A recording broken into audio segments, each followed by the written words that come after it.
using this role properly to influence and help people where I can. And I like a big challenge. I do like that, but I can't do it on my own. In a move no one saw coming, King Charles just shattered royal tradition and Prince William's future on live television. What just happened at Buckingham Palace has left the monarchy and the world in absolute disbelief. King Charles, against every expectation, has named his second son, Prince Harry, as the next in line to the throne, bypassing his eldest son and rightful heir, Prince William. Citing a need for modern unity and fresh royal leadership, the king's announcement has sent shockwaves through royal circles and raised deep questions about loyalty, legacy, and power. What drove this decision? How are William and Catherine responding behind closed doors? And what does this mean for the future of the British monarchy? Stay with us, because the truth behind this royal upheaval is far more dramatic than anyone imagined. Before we continue, please hit the like button, subscribe to the channel, and turn on the notification bell for updates. A single sentence has torn through the walls of Buckingham Palace and left the British royal family in stunned disarray. King Charles has declared Prince Harry, not Prince William, as the next in line to the throne. No one saw it coming. Not the media, not the public, and most devastatingly, not the eldest son who was raised from birth under the crushing weight of a crown he would never wear. The morning the news broke, the world felt a seismic shift. It was not simply a matter of royal rearrangement. It was a deliberate dismantling of centuries-old expectations. In a carefully worded statement issued from the king's private residence at Clarence House, Charles laid out his vision for a modern and unified monarchy, one that, he insisted, needed a fresh voice, a new era, and a reconciled path forward. In that vision, Prince William and Catherine were nowhere near the center. For decades, the world had come to accept one fundamental truth of British royalty.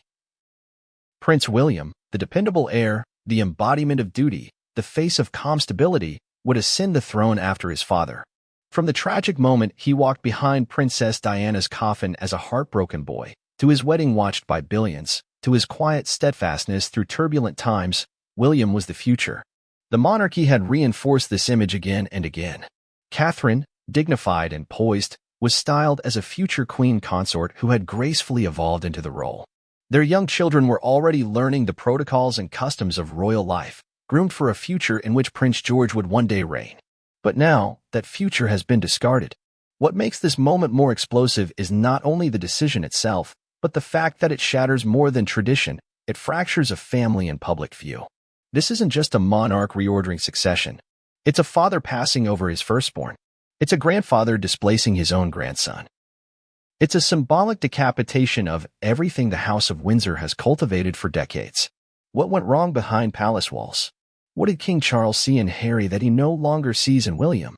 Was this a calculated strategy born from necessity, or a decision clouded by guilt, emotion, or something far more personal?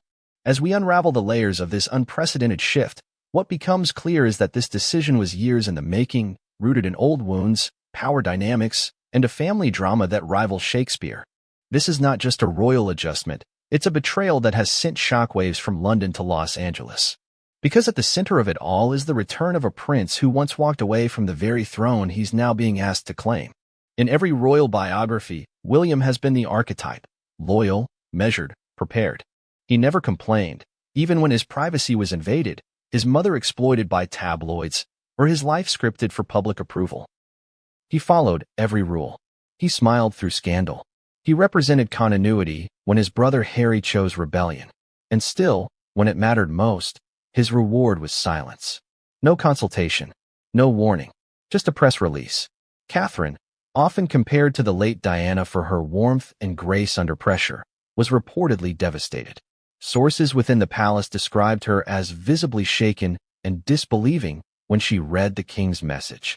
The royal couple had just returned from a tour where they represented the crown with the very dignity that had made them favorites in Commonwealth nations. To be blindsided by the monarch himself, with no forewarning, was more than a professional humiliation. It was a personal betrayal. Meanwhile, the media exploded. Headlines across Britain screamed with disbelief. Charles snubs William. Harry next king. Family civil war. Social media erupted with fury and speculation. Royal commentators scrambled to find justification. Some floated the idea that Charles